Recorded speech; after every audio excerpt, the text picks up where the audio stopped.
ரொம்ப முக்கியமான வீடியோங்க. தயவுசெய்து யாரும் ஸ்கிப் பண்ணிடாதீங்க. பிஎம்எஸ்பிஒய்.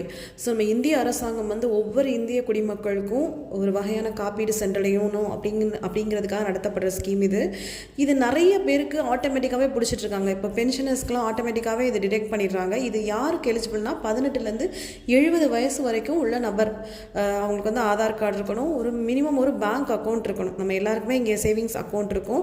ஸோ நம்ம செய்ய வேண்டியதெல்லாம் நமக்கு ஏற்கனவே பேங்க்கில் பிடிச்சிட்ருக்காங்களான்றதை கேட்கணும். இருக்காங்கன்னா பிரச்சனை இல்லை.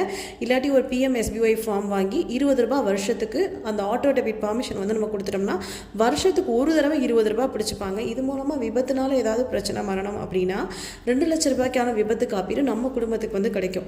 ஸோ 18லேருந்து 70 வயசு வரைக்கும் எலிஜிபிலிட்டி. ஏற்கனவே பிடிச்சிட்டு இருக்காங்கன்றதை பேங்க்கில் விசாரிங்க. இல்லாட்டி ஒரு ஃபார்ம் வாங்கி ஆட்டோ டெபிட் வருஷத்துக்கு 20 ரூபாய் தாங்க.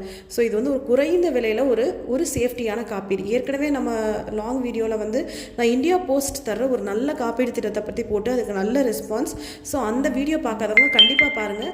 இந்த மாதிரி நிறைய பயனுள்ள இன்ஃபர்மேஷன்ஸ் நம்ம வீடியோவில் நம்ம யூடியூப் சேனலில் தொடர்ந்து சொல்லணும்னு இருக்கேன். ஸோ கண்டிப்பாக சப்ஸ்கிரைப் பண்ணிக்கோங்க. ரெகுலராக வீடியோஸ் பாருங்கள், நோட்டிஃபிகேஷன்ஸ் கிளிக் பண்ணுங்கள். இந்த மாதிரி நிறைய பயனுள்ள தகவல்கள் உங்களுக்கு சென்றடைகிற மாதிரி பண்ணுறேன். ஸோ இதை நீங்களும் செக் பண்ணிக்கோங்க. அதே நேரத்தில் உங்கள் ரிலேட்டிவ்ஸ் அண்ட் ஃப்ரெண்ட்ஸுக்கும் ஷேர் பண்ணுங்கள்.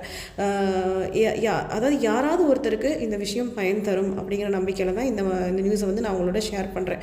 அதே மாதிரி பிஎம்ஜேஜேபிஒய் அப்படின்னு ஒரு ஸ்கீமும் இருக்குது, பிரதான் மந்திரி ஜீவன் ஜோதி பீமா யோஜனா. ஸோ அதை பற்றியும் அடுத்து நான் வர வீடியோவில் கண்டிப்பாக உங்களுக்கு சொல்கிறேன்.